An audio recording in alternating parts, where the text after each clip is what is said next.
और चंद्रमा दोनों आकाश के अमित चिन्ह हैं, दोनों प्रकाश देते, किंतु इन दोनों की सदैव तुलना की जाती कि कौन अधिक शीतल है तो कौन अधिक उग्र, कौन अधिक तेजवान है तो कौन अधिक कांतिवान।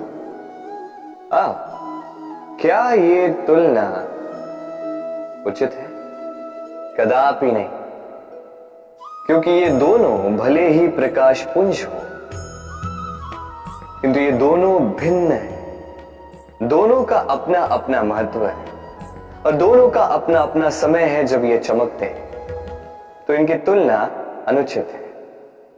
और इसी प्रकार हमारे जीवन में भी तुलना अनुचित ही होगी। स्वयं की तुलना किसी और से कभी मत कीजिएगा। यदि कोई और आपकी तुलना किसी और से करे तो उस पर ध्यान मत दीजिएगा, क्योंकि इस तुलना से स्वयं को हीन समझ लेना आपके हित में नहीं, ये आपके लिए लाभदायक नहीं। बस प्रयास करते रहिए, स्वयं को निखारते रहिए और सही समय की प्रतीक्षा कीजिए, क्योंकि सही समय आने पर ये आपके गुण, आपकी महत्ता बढ़ाएंगे। हम में से ऐसे कितने हैं जो भय से भयभीत होते, कोई भी बड़ा कार्य करने से पूर्व थोड़े असंतुलित होते।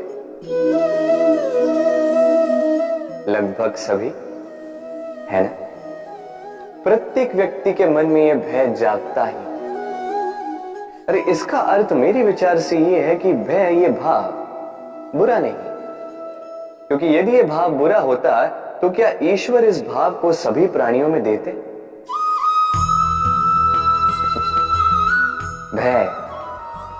भय ये भाव हमारे लिए अच्छा, आवश्यक है। स्मरण रखिए, कोई भी कार्य करने से पूर्व यदि मन में भय उत्पन्न हो जाए तो इसका अर्थ ये कि उस कार्य को करने में अनेक संकटों का सामना हमें करना होगा, और इन संकटों का सामना करने के लिए हमें साहसी बनना होगा। बस इतनी सरल सी बात। मन में साहस जगाकर चलिए इस भय की यात्रा, क्योंकि ये भय ही है जो आपको अपने लक्ष्य को पाने की प्रेरणा देगा, आपको शक्ति देगा। तो इस भय से भयभीत मत होइएगा, इस भय को साधी। मछली जल की रानी कहते हैं इसे, धाराओं के बीच जीने वाली। सहस्त्रों प्रकार की मछलियां होती हैं, किंतु सारी मछलियों में एक समानता अवश्य होती। जानते हैं वो क्या है?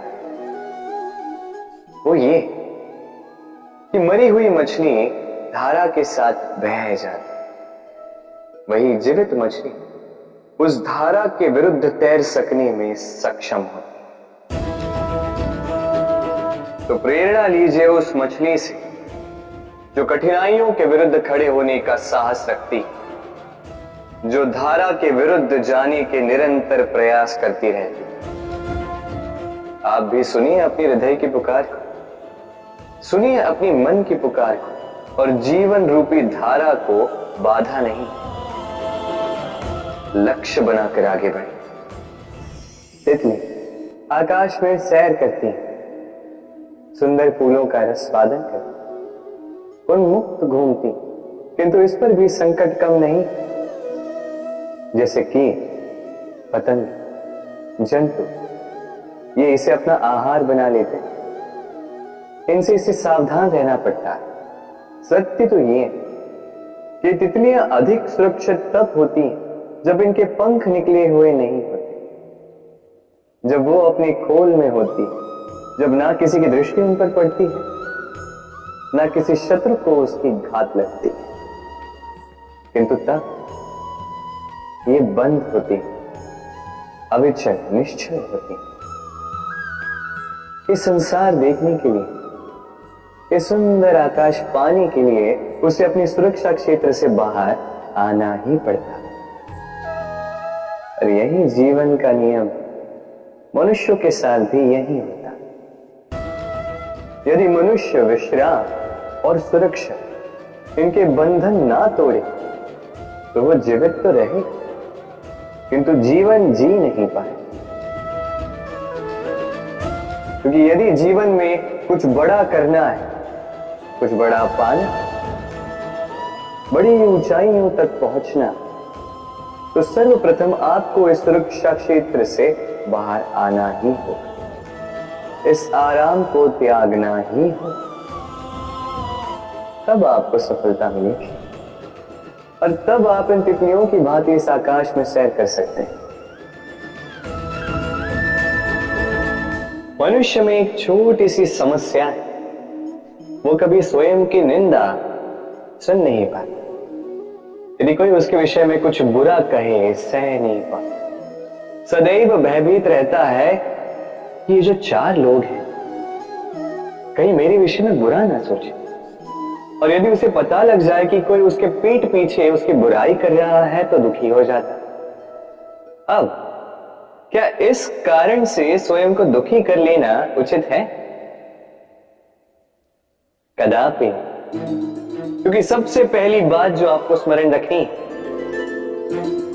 यदि कोई आपकी पीठ पीछे बुराई करता है वो पहले ही आपसे 2 कदम पीछे है ना। ईर्ष्यावश आपके विषय में सारी बातें कर सकता है, किंतु यदि ऐसा नहीं, यदि वो सत्य कह रहे हैं तो सर्वप्रथम अपनी भूलों को समझे, उस सत्य को समझे और निकाल फेंके इन अवगुणों को। और फिर भी आप उनसे 2 कदम और आगे बढ़े, क्योंकि ये जीवन रथ ये आगे देखकर चलाया जाता है, पीछे देखकर नहीं। तो ये पीछे देखना छोड़, जो वर्तमान है इसे देखें, इसे जी। जो भविष्य है, जो आपका लक्ष्य है, उसे साधें।